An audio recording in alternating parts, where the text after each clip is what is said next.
The Dive of HMS Thresher, Act I. March 1945. The North Sea. Cold, grey, merciless. The water here is always dark, always churning, always hungry. British submarines have been hunting in these waters for nearly 6 years now, stalking German shipping, disrupting supply lines, fighting the silent war beneath the waves. It's dangerous work, claustrophobic work, the kind of service that requires a special breed of sailor. Men who can endure weeks underwater, breathing recycled air, sleeping in shifts, living with the constant knowledge that one mistake, one mechanical failure, one lucky German depth charge could send them to the bottom forever. HMS Thresher is a T-class submarine, one of the workhorses of the Royal Navy's submarine fleet. She's not the newest boat, not the fastest, not the most advanced. But she's reliable, tough, proven in combat. Her crew knows her intimately, every sound she makes, every quirk of her machinery, every way she responds to depth changes and helm corrections. They trust her with their lives because they have no choice. When you're 200 feet underwater, trust isn't optional. Lieutenant Commander David Verskell Campbell commands Thresher. He's 32 years old, experienced, respected by his crew. He's been in submarines since 1940, survived more patrols than he can count, sunk German vessels, dodged depth charges, brought his crew home safely time after time. He's good at this work, naturally suited to it. He has the temperament for submarine command, the ability to remain calm when death is seconds away, the judgment to make split-second decisions that determine whether 60 men live or die. His crew is typical of British submarine service. A mix of experienced veterans and newer sailors, all volunteers. Nobody gets assigned to submarines against their will. The service is too dangerous, too psychologically demanding. Men volunteer because they want the challenge, or the extra pay, or the sense of being part of an elite force. Once they're in, they develop fierce loyalty to their boat and their crew. Submarine sailors are brothers in ways surface sailors never quite understand. You can't spend weeks sealed in a steel tube, sharing air and space and danger, without forming bonds that transcend normal military relationships. March 14, 1945. Thresher leaves her base at Dundee, Scotland, heading out into the North Sea on her latest patrol. The war in Europe is nearly over. Germany is collapsing, surrounded, defeated in everything but official surrender. But German forces still fight, still resist, still pose danger to Allied shipping. Submarines still have work to do, targets to hunt, missions to complete. The war isn't over until it's officially over, until the last German ship is sunk or surrendered, until the last U-boat surfaces and raises a white flag. The patrol assignment is straightforward, routine by this point in the war. Hunt German coastal shipping along the Norwegian coast, interdict supply vessels trying to reach isolated German garrisons, gather intelligence on enemy movements. Nothing unusual, nothing Thresher hasn't done dozens of times before. The crew is relaxed, experienced, confident. They've survived this long. They'll survive a few more weeks, bring Thresher home one more time, maybe be in port when the war finally ends. The North Sea in March is brutal. Storm systems roll through constantly, creating massive swells that make surface navigation treacherous. Thresher operates mostly submerged during daylight, rising to periscope depth only when necessary, surfacing at night to recharge batteries and refresh air.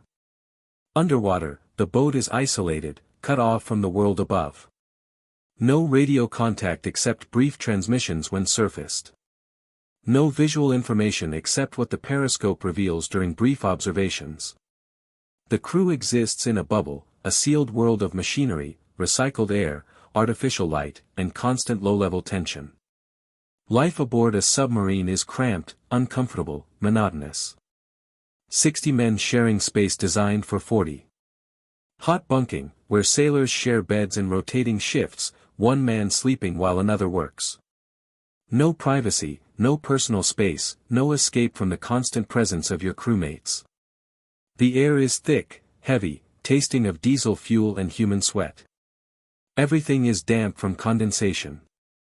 Mold grows in corners, on clothing, on food. Meals are basic, prepared in a tiny galley, eaten quickly while standing or sitting wherever space can be found. But the crew doesn't complain.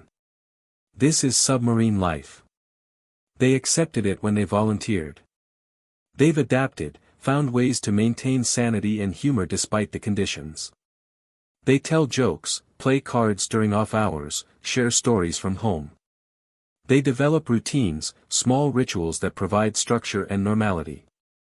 They trust each other completely because their lives depend on that trust every moment they're underwater. Verskol Campbell runs his boat with professional efficiency tempered by understanding of his crew's needs.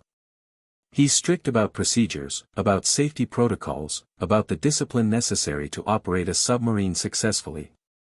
But he's also human, approachable, willing to listen to his men, to acknowledge their concerns and suggestions. They respect him not just because he's their commander but because he's proven himself repeatedly, demonstrated the judgment and courage that keep them alive. March 18, 1945. 4 days into the patrol. Thresher is operating along the Norwegian coast, moving slowly at periscope depth, scanning for targets. The weather above is terrible, heavy seas and wind making periscope observations difficult. Waves constantly wash over the scope, obscuring vision, forcing the officer of the watch to time observations between swells. The lookout spots something. A contact, bearing 280, range approximately 8,000 yards. Verskol Campbell is called to the control room. He takes over the periscope, studies the contact carefully.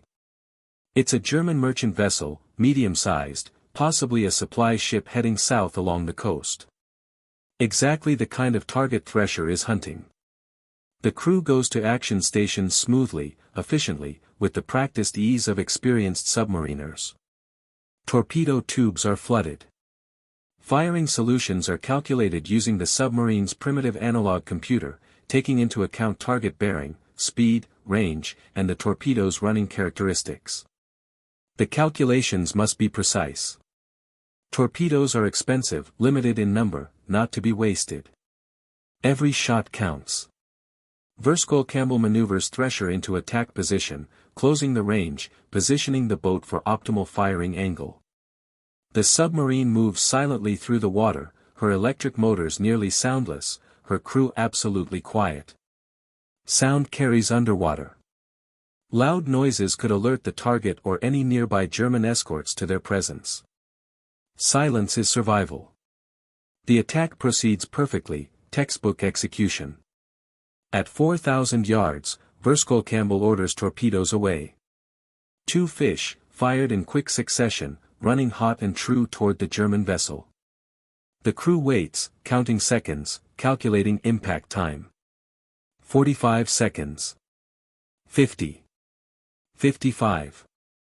2 explosions, muffled by water and distance but unmistakable. Hits. Both torpedoes struck home. Through the periscope, Verskol Campbell watches the German ship stagger, list, begin sinking. The crew is abandoning ship, launching lifeboats, jumping into the freezing water.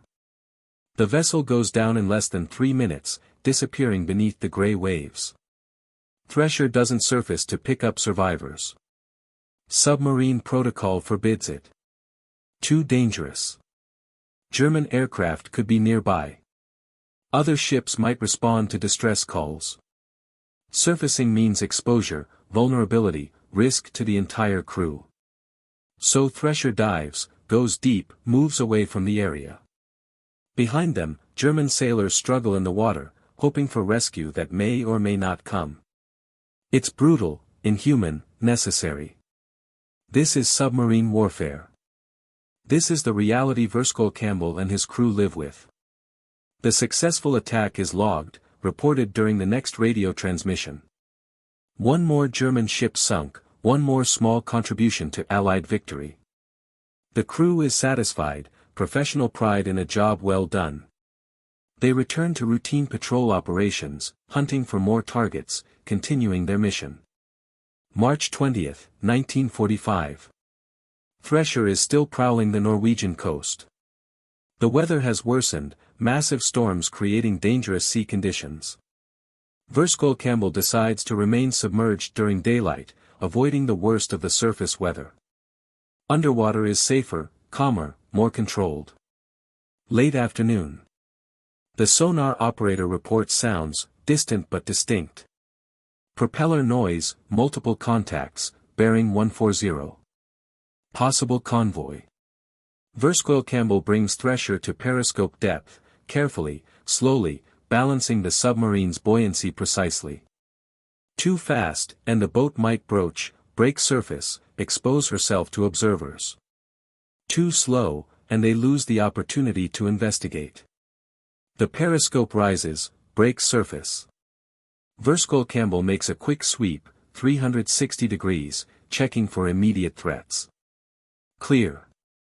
He focuses on the bearing where sonar detected contacts. There, just visible through the storm, a small convoy. 3 merchant ships, 2 escort vessels. German. Heading south, hugging the coastline, trying to reach safer waters before Allied forces cut them off completely. It's a tempting target. 3 ships, significant tonnage, valuable supplies being transported. But the escorts complicate matters. German escort vessels are dangerous, experienced, equipped with sonar and depth charges. Attacking the convoy means risking counterattack, possibly prolonged pursuit by escorts determined to kill the submarine that threatens their charges. Verskol Campbell weighs options, considers risks. His mission is to attack enemy shipping. This is enemy shipping. But his primary responsibility is to his crew, to bringing them home alive. Unnecessary risks are forbidden. Every attack must be calculated, justified, worth the danger. He decides to proceed. The convoy is moving slowly, perhaps 8 knots, struggling through heavy seas. Thresher can outmaneuver them underwater, position for attack, strike before escorts can react effectively. The risk is acceptable. The potential payoff justifies the danger. The attack takes hours to develop. Thresher shadows the convoy, staying deep, tracking by sonar, slowly working into favorable position. The crew is patient, professional, silent. Everyone understands the situation. One mistake, one mechanical noise, one sonar ping detected by German listeners, and the attack becomes a fight for survival. Evening falls. Darkness is Thresher's ally, making periscope observation by German lookouts more difficult. Verskol Campbell brings the boat to attack depth, final positioning for torpedo launch. Range 3,000 yards. Perfect angle on the lead merchant ship. Firing solution calculated, double-checked, confirmed. Fire 1, Verskol Campbell orders quietly. The torpedo shoots from the tube, compressed air forcing it out, motor starting, propeller spinning. 20 seconds later, fire 2. A second torpedo follows the first, insurance against a miss or malfunction. The torpedoes run true. Through the sonar, the crew hears them tracking, closing on target. Then, impact. 2 explosions, close together, devastating. The lead merchant ship is hit amidships, catastrophic damage, beginning to sink immediately. But the escorts react instantly. They've been hunting submarines for years. They know the procedures, the tactics, the necessary responses. Both escorts turn toward the estimated torpedo origin point, increasing speed, active sonar pinging, searching for Thresher's location. Verskol Campbell doesn't hesitate. Take her deep. Full ahead. Hard left rudder. Thresher dives, angling down sharply, motors running at full power, turning away from the escort search area. The submarine drops through dark water, passing 100 feet, 150, 200. Verskol Campbell orders depth stabilized at 250 feet, below the typical setting for German depth charges. The first pattern of depth charges arrives 30 seconds later.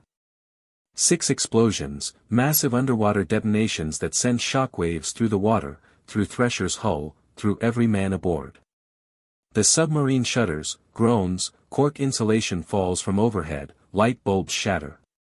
But the charges are too shallow, exploding above the boat, damaging but not lethal. The German escorts are persistent, professional. They continue the hunt, tracking Thresher by sonar, dropping more depth charges, trying to force the submarine to the surface or crush her with repeated concussions. Verskol-Campbell maneuvers carefully, changing depth and course, trying to break sonar contact, evade the escort's search pattern. More depth charges. Closer this time. The explosions feel like being inside a drum while giants pound on it. Men are thrown against bulkheads, equipment breaks loose, pipes crack, leaks start springing. The hull groans under pressure, steel flexing, rivets straining. Everyone aboard knows they're in mortal danger. One charge close enough, one hull breach, and Thresher becomes a tomb, sinking to the bottom, carrying all hands down into darkness and death. The hunt continues for 3 hours. 3 hours of terror, of depth charges exploding, of machinery failing, of water slowly flooding compartments. Thresher's batteries are draining, the air is fouling, carbon dioxide building up, making breathing difficult. The crew is exhausted, faces pale, hands shaking. But they remain at their stations, doing their jobs, trusting their captain to bring them through. Finally, the depth charge attacks stop. The escorts give up, either convinced they've killed the submarine or called away to protect the surviving convoy ships. Thresher sits silent at depth, listening, waiting, ensuring the Germans are truly gone before attempting to surface. Verskol-Campbell orders damage assessment. The reports come back gradually. Multiple leaks, minor flooding in 3 compartments, electrical damage, 1 torpedo tube inoperable, depth gauge cracked, sonar partially damaged. Nothing immediately fatal, but serious problems that limit the submarine's combat effectiveness. Thresher needs to surface, assess damage properly, make repairs, possibly return to base. They wait another hour, then slowly, carefully, begin rising toward the surface. The submarine ascends through dark water, every man listening for sounds of German ships returning. Nothing. The ocean is silent except for the storm raging above. Thresher breaks surface into darkness and chaos. Massive waves crash over the conning tower, wind tears at exposed metal, spray fills the air. The lookouts struggle to maintain position, scanning for threats. The damage assessment in daylight will be worse than initially thought. But for now, they're alive. They survived. Verskol-Campbell has brought them through again. The crew begins tentative repairs, working through the night, preparing the boat for whatever comes next. They're damaged but functional. They can continue the patrol or return to base depending on orders and circumstances. What none of them know, what they can't yet see in the darkness and storm, is that one of those depth charges did more damage than obvious leaks and broken equipment. Deep inside the pressure hull, invisible without dry dock inspection, a critical weld has cracked.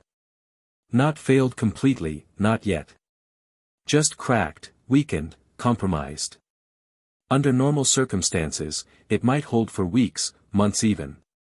But circumstances are about to become anything but normal. HMS Thresher has been wounded in ways her crew cannot detect. And that hidden wound will soon prove fatal. The Dive of HMS Thresher, Act 2. March 21, 1945. Dawn breaks cold and gray over the North Sea. HMS Thresher rides the surface, rolling heavily in the storm swells, her crew working frantically to assess and repair the damage from last night's depth charge attack. The submarine looks battered, wounded, but still operational. Water streams from her deck as waves wash over, her conning tower stands defiant against the wind, her diesel engines rumble steadily, charging batteries depleted during the long underwater evasion. Verskol-Campbell stands in the conning tower, soaked by spray, binoculars scanning the horizon for threats. The storm provides cover, visibility reduced to perhaps 2 miles, German aircraft grounded by the weather. But submarines are vulnerable on the surface, especially damaged submarines moving slowly while conducting repairs. He knows they need to complete the work quickly, dive again, get back to relative safety beneath the waves. The engineering officer reports to the control room. Lieutenant Harrison climbs up from below, his uniform soaked with seawater and oil, his face exhausted but professional. The damage report is detailed, methodical, concerning. 3 compartments have water ingress, pumps working continuously to keep it manageable. The forward torpedo tube is jammed, unusable until they reach port for proper repair. Electrical systems throughout the boat are intermittently failing, blown fuses, damaged wiring, connections corroded by saltwater. The main depth gauge is cracked, unreliable, forcing them to rely on backup instruments. The sonar is partially functional, range and clarity reduced significantly. But the hull appears sound, Harrison reports. No major breaches, no critical structural damage visible. The leaks are from pipe connections, valve seals, minor penetrations that can be patched temporarily. The submarine remains seaworthy, capable of diving, capable of continuing the patrol. Harrison recommends they proceed with caution, avoid deep diving if possible, return to base within 48 hours for comprehensive repair. Campbell considers the options. They can abort the patrol immediately, return to Dundee, report the damage, get Thresher into dry dock for proper inspection and repair. That's the safe choice, the reasonable choice, the decision most commanders would make.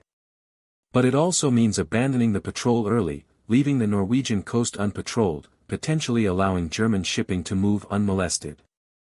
The war is nearly over, every day counts, every German ship sunk or forced into port represents one less asset available to the enemy. Or they can continue the patrol, operate carefully within Thresher's reduced capabilities, complete their assigned mission before returning to base. It's risky, pushing a damaged submarine to remain operational, but not unreasonably so. The damage is manageable. The crew is experienced. They can handle it. Campbell makes his decision. They'll continue the patrol for another 24 hours, hunting along the Norwegian coast, then return to base. One more day. One more chance to find targets, to contribute to the war effort, to justify the risks they've already taken.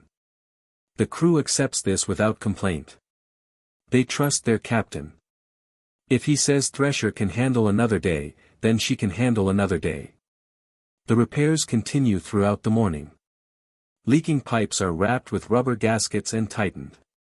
Electrical connections are cleaned, dried, resoldered where possible.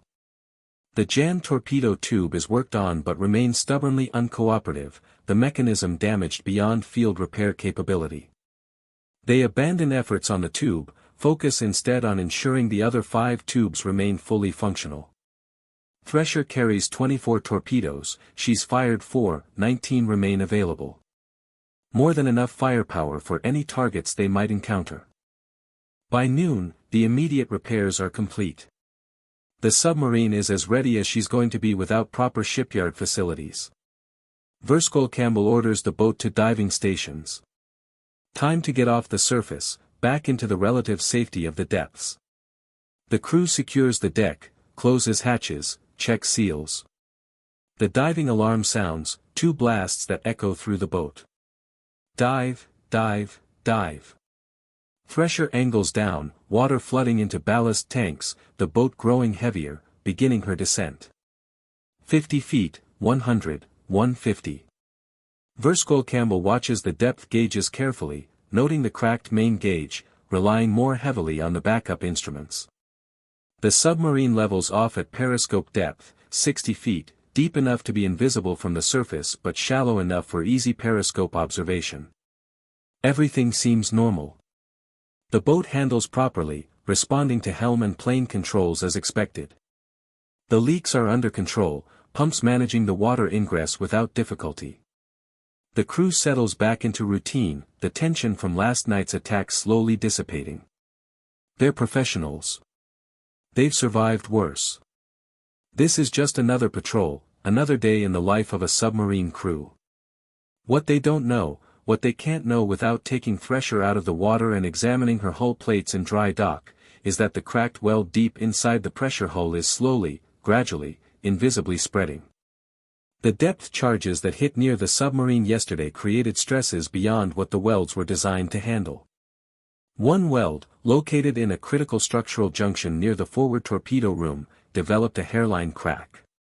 Not large enough to leak, not obvious enough to detect, but present nonetheless, a weakness in the hull integrity.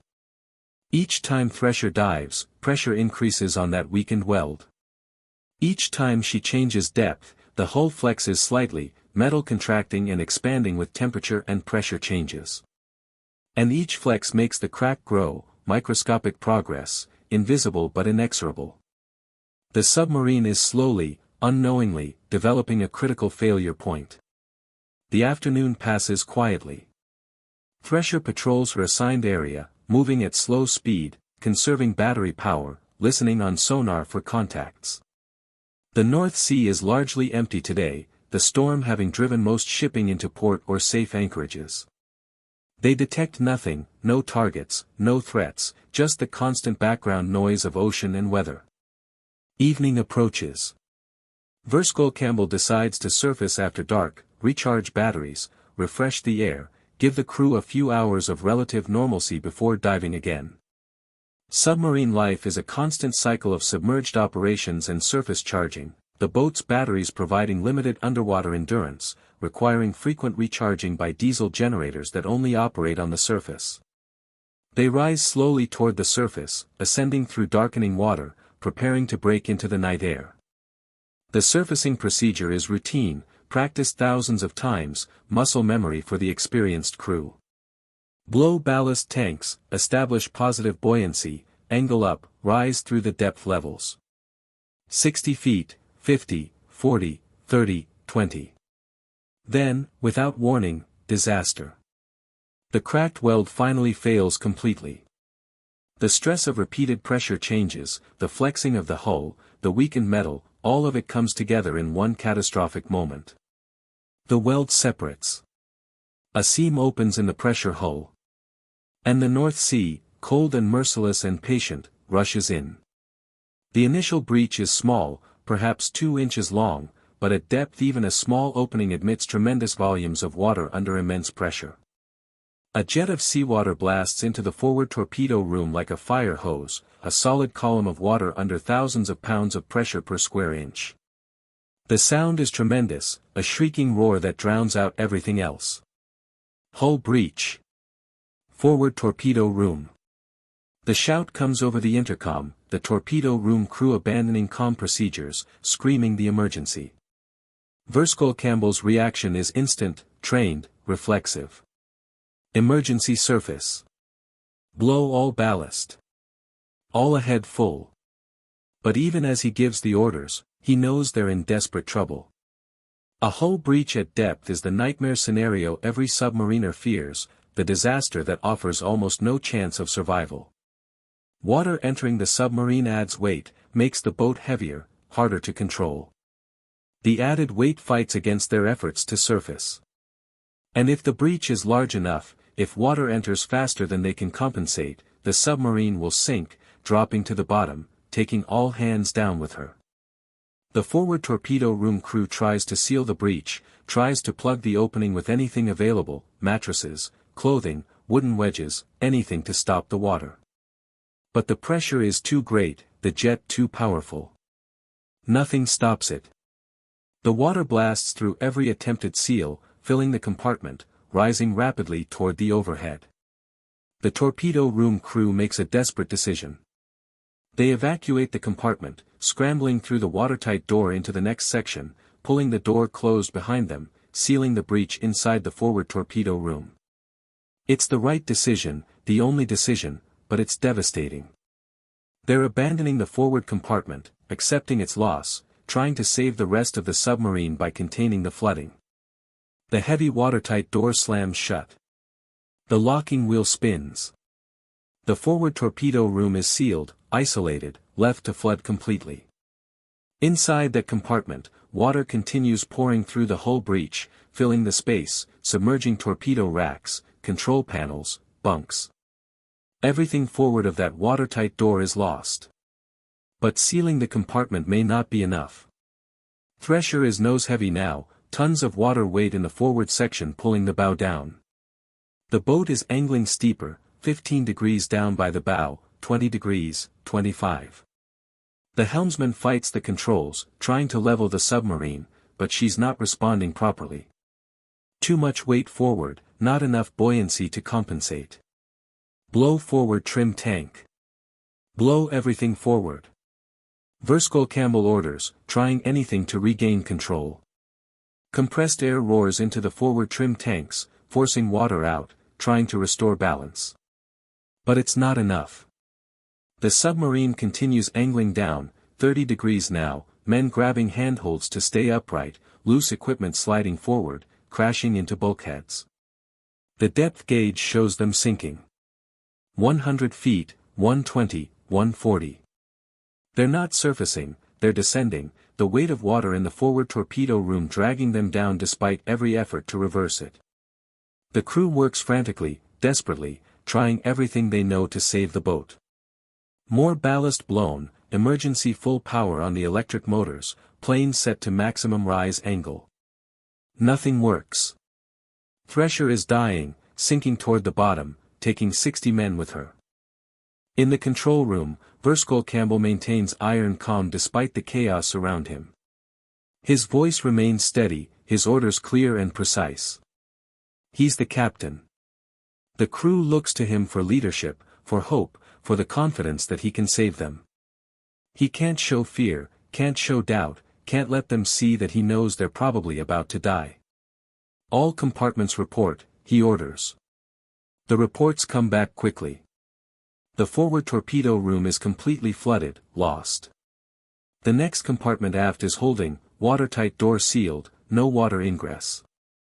All other compartments are secure, no additional breaches detected. The flooding is contained to the forward torpedo room.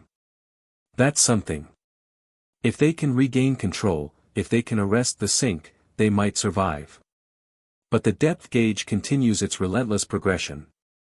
200 feet, 220, 240. They're approaching the submarine's crush depth, the depth at which external water pressure exceeds the hull's ability to resist, causing catastrophic implosion. For a T-class submarine, crush depth is approximately 300 feet, though the exact number varies based on hull condition, construction quality, individual boat characteristics. Thresher is damaged, weakened, her crush depth probably reduced. They might implode at 280, 290, impossible to know until it happens. The hull begins making sounds, ominous creaking and groaning as metal compresses under pressure. Rivets strain in their holes, welds flex and distort, hull plates bend inward minutely. Everyone aboard recognizes these sounds. They've heard them before during deep diving, during depth charge attacks, during emergencies. But never this sustained, never this loud, never while simultaneously sinking out of control. 260 feet. 270. Verskol Campbell makes a decision. They're not going to surface. They can't overcome the weight of the flooded compartment and the downward momentum they've developed. Trying to reach the surface is futile, wasting precious time and energy. Instead, they need to arrest the sink, level the boat, get her under control at whatever depth they can stabilize, then figure out next steps. Level the boat, he orders. Set planes to level. Reduce forward motor power. Blow aft trim tanks. Different tactics, different approach. Stop trying to climb, instead try to stop sinking. The crew responds instantly, adjusting controls, shifting strategy. The submarine's descent begins to slow. 280 feet, the rate of sink decreasing, 285, slower still, 290. At 295 feet, 5 feet from theoretical crush depth, HMS Thresher's descent finally stops. The boat hangs in the water, balanced precariously, nose down, heavy and sluggish, but no longer sinking. The crew has arrested the dive. They're not safe, not by any measure, but they're not actively dying at this exact moment. Small victory, but victory nonetheless. The control room is silent except for machinery sounds and men breathing hard from exertion and fear. Verskol Campbell surveys his boat, his crew, the situation. They're at crush depth with a flooded forward compartment. They can't surface, the weight distribution won't allow it. They can't stay here indefinitely, the hull won't tolerate crush depth pressure for extended periods. They need a solution, need it quickly, need something that gives them a chance of survival. Options, he says quietly to his officers. Lieutenant Harrison, the engineering officer, responds first. We could try to pump out the forward torpedo room, sir. If we can remove enough water, reduce the weight, we might be able to surface. How long? Verskol Campbell asks. Hours, sir. Maybe 4, maybe 6. The pumps aren't designed for that volume at this depth. And we'd need to unseal the watertight door, which means risking flooding into adjacent compartments. Too long. Too risky. Thresher's batteries won't last 4 hours at this depth running pumps continuously. And unsealing the forward compartment could lead to uncontrollable flooding, could sink them in minutes.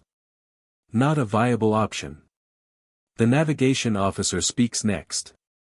We could try moving crew weight aft, sir. Shift ballast, shift stores, anything heavy toward the stern. Change the boat's center of gravity, might give us enough trim control to surface. Verskol Campbell considers this.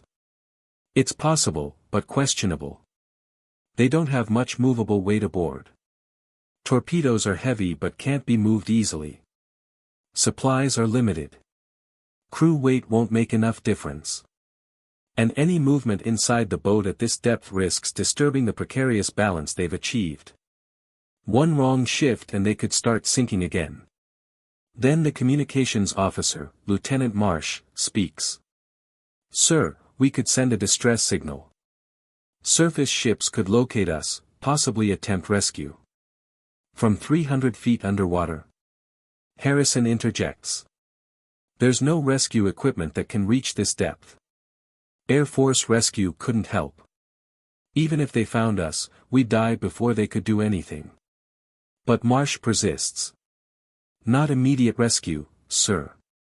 But they could mark our position. When we make our attempt to surface, they'd know where we are, could assist if we make it to the surface damaged. Verskol Campbell considers this. It has merit. If they're going to attempt surfacing, and if that attempt partially succeeds, if they reach the surface but are unable to maneuver or are sinking again, having rescue ships nearby could mean the difference between survival and death for his crew. But sending a distress signal also means admitting defeat, admitting they're in desperate trouble, potentially causing panic among the crew. He makes his decision. Marsh, prepare a distress transmission. Code it properly, include our position, nature of emergency, status. We'll transmit if, we haven't found another solution in 30 minutes. 30 minutes. That's what he's giving his crew, giving himself, giving Thresher. 30 minutes to find a solution, to figure out how to save the boat and all hands. If they can't solve it in 30 minutes, they'll call for help, hope that someone can do something, anything, to improve their chances. The crew works desperately, trying everything they can imagine. They shift what little movable weight exists toward the stern. They carefully blow additional ballast, trying to find the precise balance point between controlled rise and uncontrolled sink. They run calculations, trying to determine minimum depth at which they could safely unseal the forward compartment and begin pumping without risking additional flooding. 20 minutes pass. Then 25. No breakthrough, no solution, no miracle answer that saves them. The submarine hangs at crush depth, the hull groaning constantly under pressure, the crew exhausted and terrified but still working, still trying, still refusing to give up. Verskol Campbell checks his watch. 29 minutes. 1 minute remaining before he orders the distress signal. He looks around the control room at his officers, his crew, these men who have trusted him, followed him, depended on him to bring them home safely. He's about to fail them. About to admit he can't save them. About to place their survival in the hands of others, hoping someone can do what he cannot. Sir. The voice comes from the engineering station. Harrison is staring at a gauge, his eyes wide.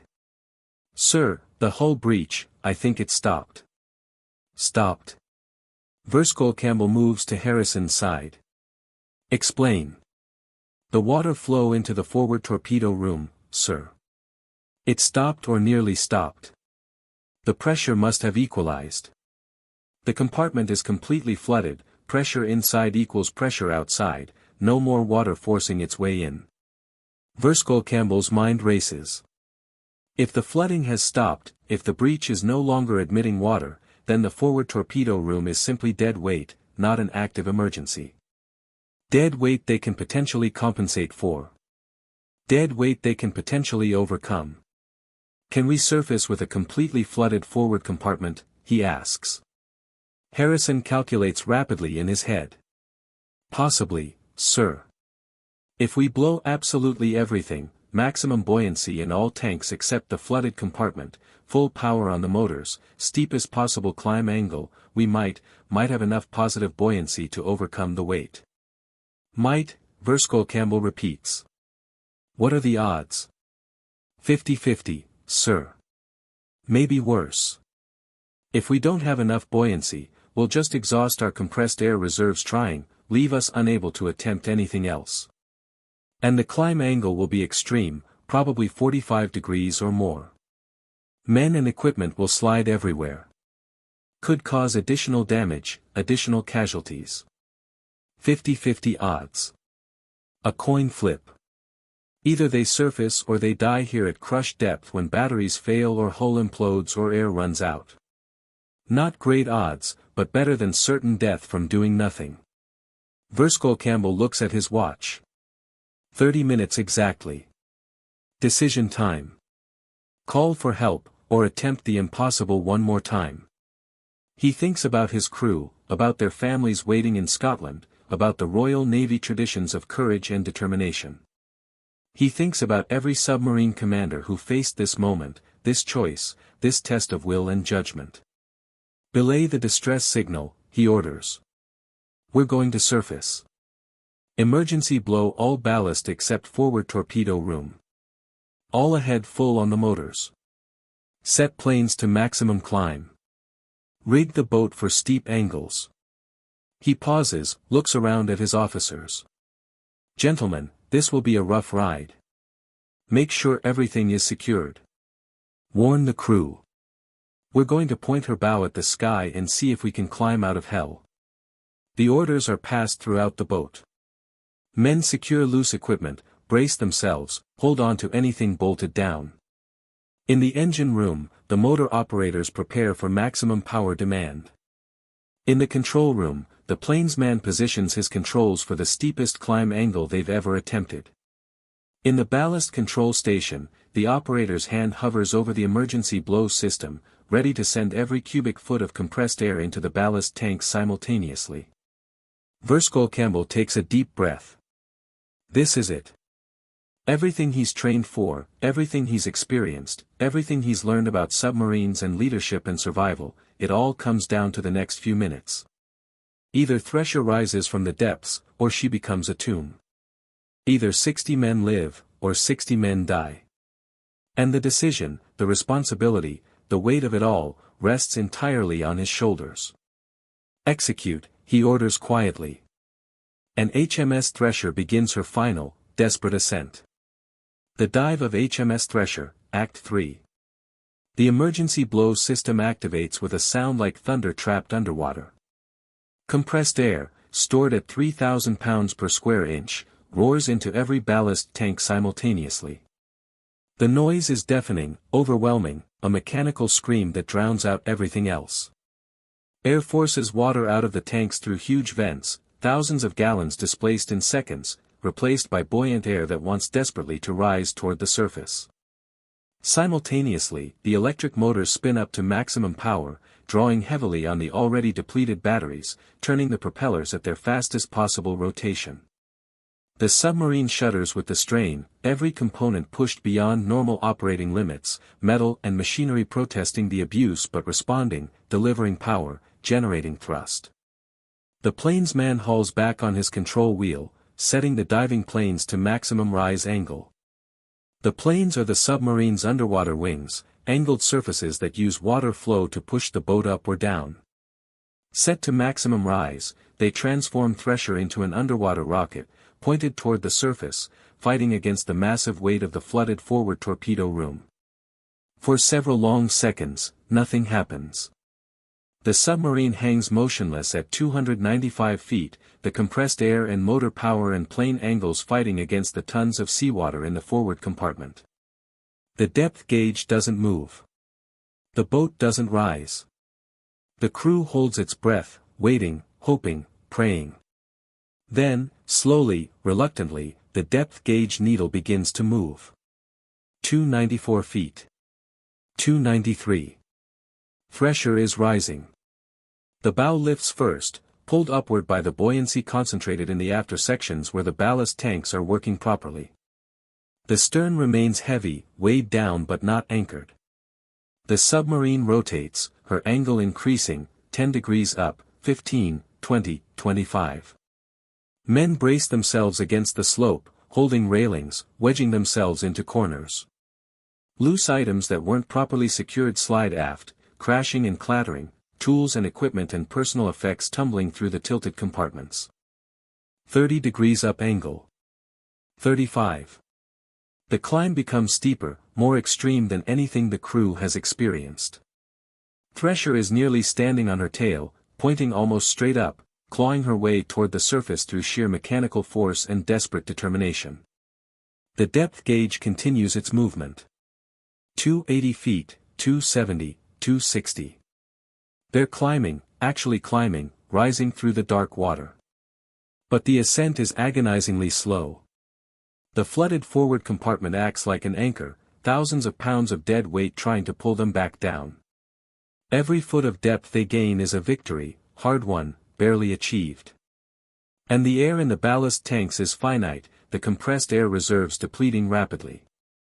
The emergency blow system wasn't designed for extended operation, wasn't meant to fight against this much negative buoyancy. They're using air faster than Verskol Campbell anticipated. 240 feet. 230.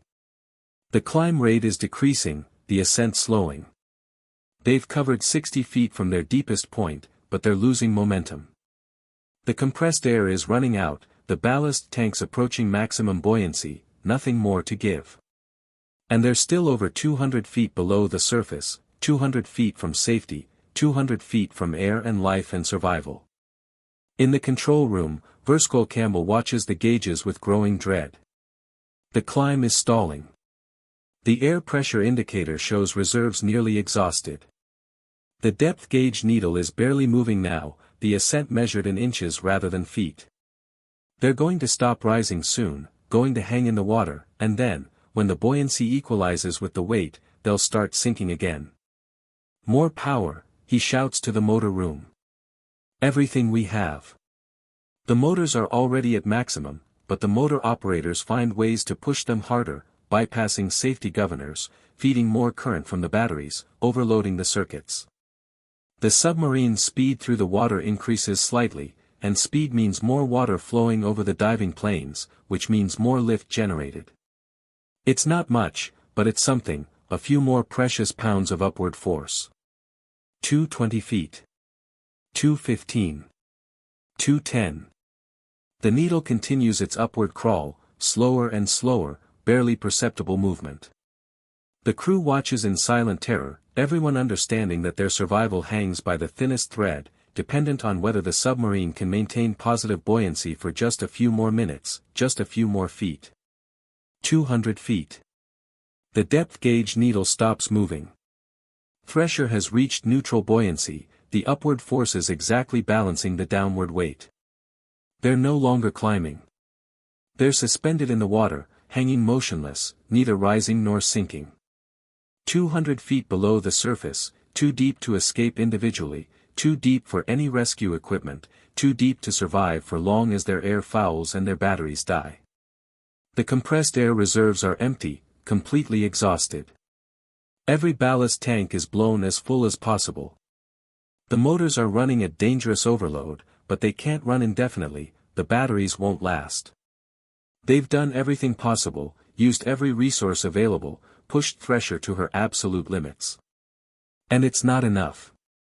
They're stuck, trapped, doomed. Verskol Campbell stares at the depth gauge, his mind racing through options that don't exist. They can't blow more ballast, they have no more air. They can't generate more buoyancy, the tanks are already full. They can't reduce weight, everything that can be jettisoned has been. They're out of solutions, out of tricks, out of miracles. The crew waits in silence, looking at their captain, hoping he has one more idea, one more plan, one more way to save them. But he has nothing. He's brought them this far through skill and courage and determination, but those qualities aren't enough now. They need physics to cooperate, need the laws of buoyancy to somehow work in their favor, need something beyond human control to tip the balance. Then, unexpectedly, impossibly, the depth gauge needle moves again. 198 feet. 195. Thresher is rising. Verskol Campbell doesn't understand, can't explain it. They haven't done anything different, haven't changed any settings, haven't found new reserves of compressed air. But the submarine is climbing again, slowly but definitely, rising through the water as if some invisible hand is pulling them upward. Lieutenant Harrison figures it out first. The flooded compartment, sir, he says, his voice filled with sudden hope. As we climb, the external water pressure decreases. Lower pressure means the water in the flooded compartment expands slightly, becomes less dense. We're losing dead weight as we rise. Not much, but enough. It's a feedback loop, a virtuous cycle. Rising reduces pressure, which reduces weight, which allows more rising. Each foot of depth they gain makes the next foot slightly easier. The submarine is pulling herself up, using physics and momentum and the decreasing pressure to overcome the flooded compartment's weight. 170 feet. 150. 130. The climb rate increases, faster and faster as pressure drops and the submarine becomes effectively lighter. The bow is still pointed steeply upward, the boat still at an extreme angle, but they're rising steadily now, definitely, unmistakably heading for the surface. 100 feet. 90. 80. They're approaching periscope depth, approaching the zone where submarines normally operate, approaching the boundary between the crushing depths and the survivable shallows. The crew begins to hope, begins to believe they might actually make it, might actually survive this nightmare. 60 feet. 50. 40. The submarine is rocketing upward now, rising fast, too fast, no longer a controlled ascent but an uncontrolled emergency surface. Verskol Campbell tries to slow the rise, tries to level the boat, but Thresher won't respond. She's too light now, too buoyant, the compressed air in her ballast tanks and the reduced pressure overwhelming any attempts at control. She's going to broach, going to burst through the surface like a whale, going to crash into the air with tremendous force. 30 feet. 20. 10. Brace for surface. Verskol Campbell shouts. The crew grabs handholds, wedges themselves into secure positions, prepares for impact. HMS Thresher explodes through the surface of the North Sea, her bow rising high into the air, water streaming from her hull, her propellers thrashing as they clear the surface and spin uselessly in air. The submarine breaches like a living creature, 1/3 of her length rising above the waterline, suspended for a moment in defiance of gravity. Then physics reasserts control. The bow crashes back down, hitting the water with tremendous impact, sending waves radiating outward, the sound echoing across the empty ocean. The submarine settles heavily, wallowing in the swells, rolling in the storm waves, but floating, on the surface, in the air, alive. Inside the submarine, chaos reigns. The violent surfacing has thrown men and equipment everywhere. Sailors pick themselves up from where they've been flung, checking for injuries, helping each other, surveying the damage. But they're alive. Against all odds, against every reasonable expectation, they've survived. They've surfaced from 295 feet with a flooded forward compartment. They've accomplished the impossible. Verskol Campbell climbs to the conning tower, throws open the hatch, emerges into the storm. Cold wind and spray hit his face, the most beautiful sensation he's ever experienced. Air, fresh air, unlimited air, no longer rationed by failing scrubbers and depleting oxygen. He breathes deeply, filling his lungs, feeling the cold clean wind like a blessing. The North Sea stretches around them in every direction, grey and empty and magnificent. No ships visible, no aircraft, no witnesses to their desperate struggle. They're alone on the ocean, damaged and vulnerable but alive. The storm continues, waves washing over Thresher's deck, but it doesn't matter. They're on the surface.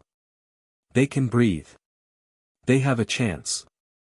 The crew begins organizing immediately, assessing the situation, determining next steps. The submarine is barely seaworthy, listing to port from the flooded forward compartment, riding low in the water, unable to dive.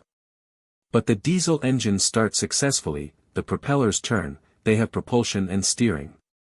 They can make way, can limp back toward Scotland, can attempt the 300-mile journey to Dundee. But Verskol Campbell knows they're still in terrible danger. Thresher can't submerge, which means they're exposed to any German aircraft or surface ships that might spot them. They're damaged, slow, easy prey. And the storm is worsening, waves growing larger, wind increasing. A disabled submarine trying to cross the North Sea in a major storm, that's barely better than being trapped at crush depth. He makes the decision. They'll send the distress signal now, request assistance, hope that Royal Navy ships can reach them before German forces do. Pride doesn't matter anymore, secrecy doesn't matter. Only survival matters, getting his crew home, ensuring these men who've endured so much don't die within sight of rescue. Lieutenant Marsh sends the transmission, emergency frequency, maximum power. Mayday, mayday, mayday. This is HMS Thresher. Position. He reads off the coordinates from the navigation plot. Hull breach, forward compartment flooded, unable to submerge, requesting immediate assistance. The message goes out across the North Sea, into the storm, hoping someone is listening, someone is close enough to help. Minutes pass. No response. The storm interferes with radio propagation, the wavelengths disrupted by atmospheric conditions. They transmit again. And again. Still no response. Then, finally, a crackling voice through the static. Thresher, this is HMS Vanquisher, we copy your mayday. Position confirmed, we are 20 miles south of your location, proceeding to assist at maximum speed. Estimate arrival 90 minutes. Hold on. 90 minutes. An hour and a half. The crew of Thresher has to keep their damaged boat afloat for 90 more minutes, has to survive the storm and hope no German forces detect them. After everything they've endured, after the impossible climb from crushed depth, they need to survive just a little longer.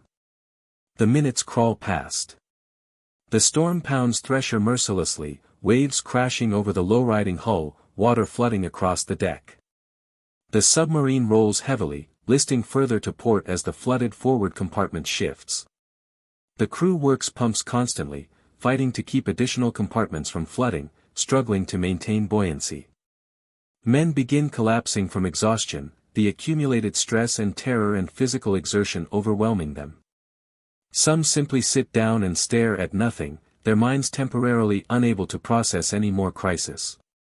Others work mechanically, performing their duties through muscle memory alone, too tired to think but too disciplined to stop.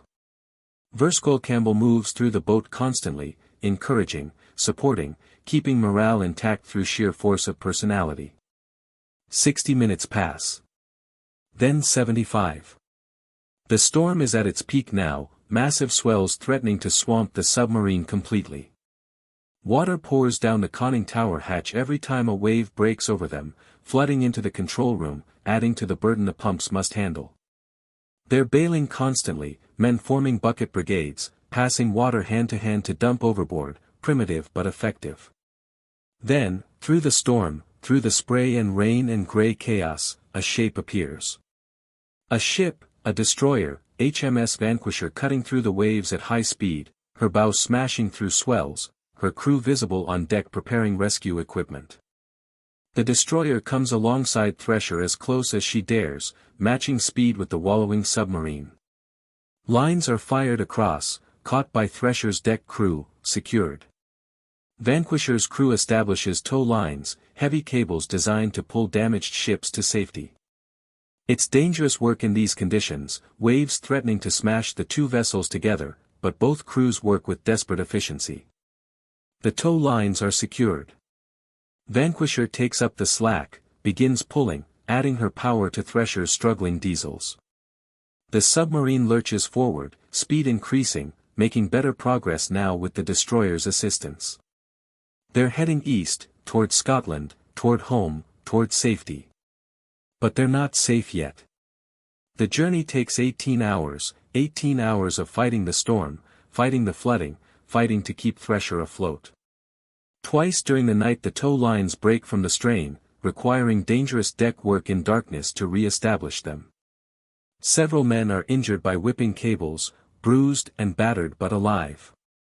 The submarine settles lower and lower in the water as fatigue overwhelms the pumping crews, as more compartments develop leaks, as the sea slowly gains the upper hand. Dawn breaks on March 22, revealing the coast of Scotland in the distance. They've made it, almost made it, just a few more miles. Verskol Campbell stands in the conning tower, swaying with exhaustion, his uniform soaked and filthy, his face haggard, but his eyes clear and determined. He's brought them this far, he'll bring them the final miles. HMS Vanquisher pulls Thresher into Dundee Harbor, where tugs and harbor craft rush to assist. The submarine is barely afloat now, her deck completely awash, only her conning tower visible above the water. If they'd taken another hour, she would have sunk. Another 2 hours and they'd have all been lost, so close to home but not close enough. The tugs maneuver Thresher to a dock, where shore crews immediately attach pumps, massive industrial pumps that can move water far faster than the submarine's internal systems. Slowly, gradually, the water level inside the submarine drops. The list decreases. The boat rises slightly in the water, no longer on the verge of sinking. Only then does Verskol Campbell order his crew to disembark. They climb out of the submarine on shaking legs, men who've been through hell and somehow survived. Ambulances wait on the dock for the injured. Medical personnel check everyone, treating hypothermia, exhaustion, minor injuries. The crew of Thresher stumbles onto solid ground, some men collapsing immediately, others standing and staring at the submarine that brought them home, the boat they thought would be their tomb. 60 men went down when Thresher's hull breached. 60 men rowed her to crushed depth and back. 60 men survived when every reasonable expectation said they should have died. Not one casualty, not one man lost, despite being trapped at 300 feet with a flooded compartment and no way to surface. It's miraculous, impossible, a testament to training and courage and the refusal to surrender even when death seems certain. Over the following days, as the crew recovers in hospital and rest facilities, the full story emerges. The investigation into the hull breach identifies the cracked weld, traces its origin to the depth charge attack 2 days earlier. The damage was invisible, undetectable without dry dock inspection, a hidden wound that nearly killed them all.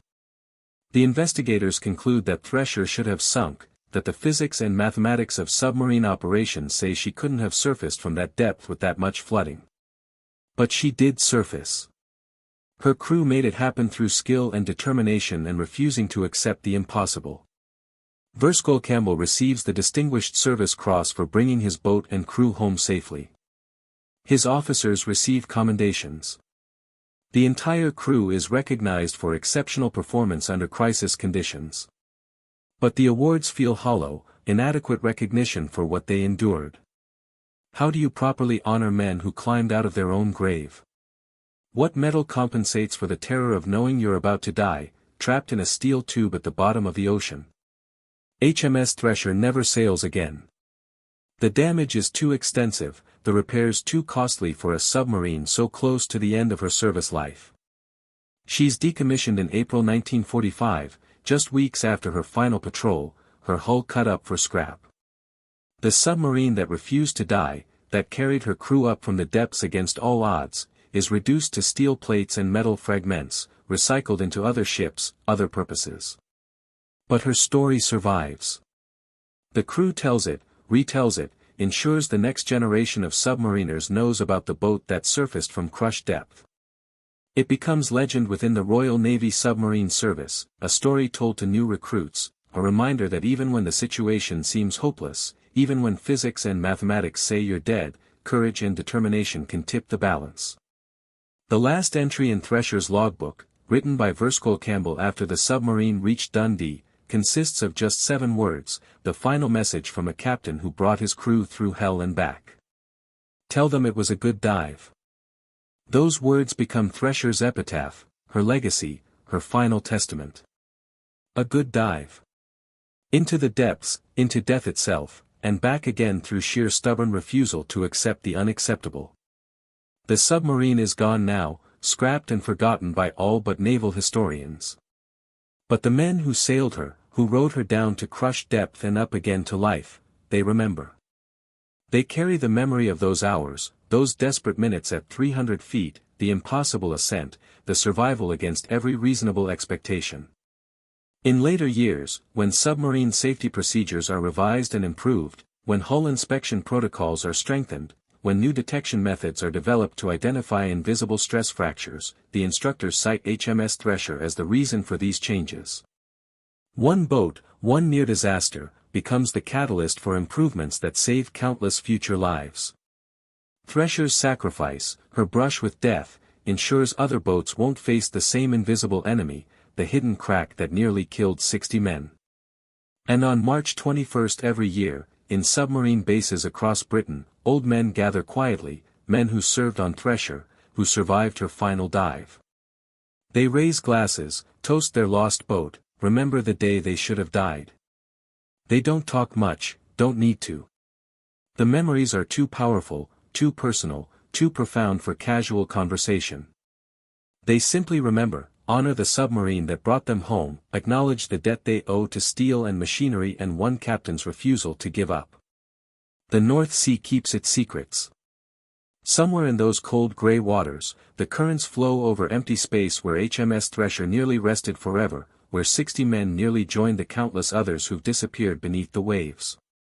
But that space remains empty, a grave that was prepared but never filled, a tomb that rejected its intended occupants. Tell them it was a good dive. The best dive. The dive that defied death and won. The dive that proved human courage can overcome physics itself when men refuse to accept their fate. HMS Thresher made that dive, rode it to the bottom of hell and back, carried her crew through impossible odds to safety and home and life. That is her story. That is her legacy. That is why her name deserves to be remembered, why her crew's courage deserves recognition, why the impossible dive into darkness and the improbable return to light stands as testament to what men can achieve when they refuse, absolutely refuse, to surrender. The submarine is gone. The men are mostly gone now too, passed away over the decades, taking their memories with them. But the story survives, passed down through naval tradition, recorded in official histories, told and retold wherever submariners gather. HMS Thresher, the boat that wouldn't die, the crew that wouldn't quit, the dive that shouldn't have ended in anything but tragedy but somehow, miraculously, ended in survival. Tell them it was a good dive. Tell them we made it. Tell them we came home.